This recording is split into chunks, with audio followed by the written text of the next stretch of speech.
Antarctica की ठंडी बर्फ में पेंगुइनों की एक छोटी सी बस्ती रहती थी। उसी बस्ती में रहता था अल्फा, हमेशा हंसता मुस्कुराता मौज मस्ती में रहने वाला सबका चहेता पेंगुइन। जिंदगी उसके लिए बस खेल, हंसी और बर्फ में फिसलने का नाम थी। लेकिन जिस दिन उसने पहली बार जीवा को देखा, उस दिन अल्फा की धड़कनें बदल गईं। जीवा छोटी सी, बेहद खूबसूरत, शांत आंखों वाली एक पेंगुइन, वो बस अल्फा को ही देख रही थी और अल्फा एक नजर में ही उससे प्यार कर बैठा। फिर दोनों साथ साथ बर्फ में खेलने लगे, हंसते, बातें करते, छोटी छोटी खुशियां बांटते।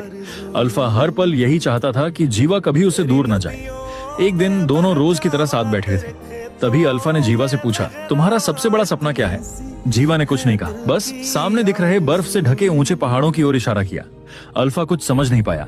तब जीवा ने कहा, मेरा सपना है कि मैं उन पहाड़ों को सामने से देख सकूं, उन पर चढ़ सकूं और सबसे ऊंची छोटी से खूबसूरत नजारों के बीच तुम्हारा नाम पुकार सकूं। जीवा की बात सुनकर अल्फा हंस पड़ा। उसने कहा, वहां ना पानी है ना खाना, वहां जाना नामुमकिन है। इसी बात पर दोनों के बीच हल्की सी नोक-झोंक हुई, लेकिन प्यार वैसा ही रहा। कुछ समय बाद अचानक जीवा की तबीयत बिगड़ने लगी। अल्फा ने उसका बहुत ख्याल रखा, दिन रात उसके पास रहा।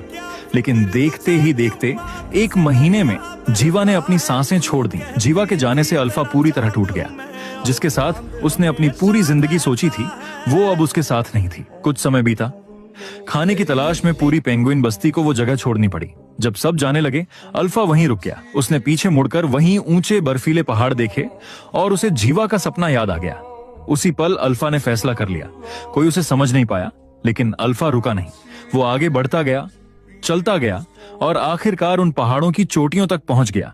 उसे पता था, वहां ना खाना है ना पानी, वहां वो मर जाएगा। लेकिन यही तो उसका सपना था। अपने प्यार के लिए उसने जीवा के सपने को अपना सपना बना लिया था। अपने आखिरी 7 मिनटों में अल्फा की आंखों के सामने उसकी पूरी जिंदगी घूम गई। जीवा के साथ बिताए हर पल, हर हंसी, हर सपना। वो जानता था कि अब वो मरने वाला है, लेकिन उसके चेहरे पर सुकून था, क्योंकि उसने जीवा को अपने अंदर जिंदा रखा था, उसके सपने को जिया था। और फिर बर्फ से ढकी उन ऊंचाइयों पर अल्फा ने दुनिया को खामोशी से अलविदा कह दिया।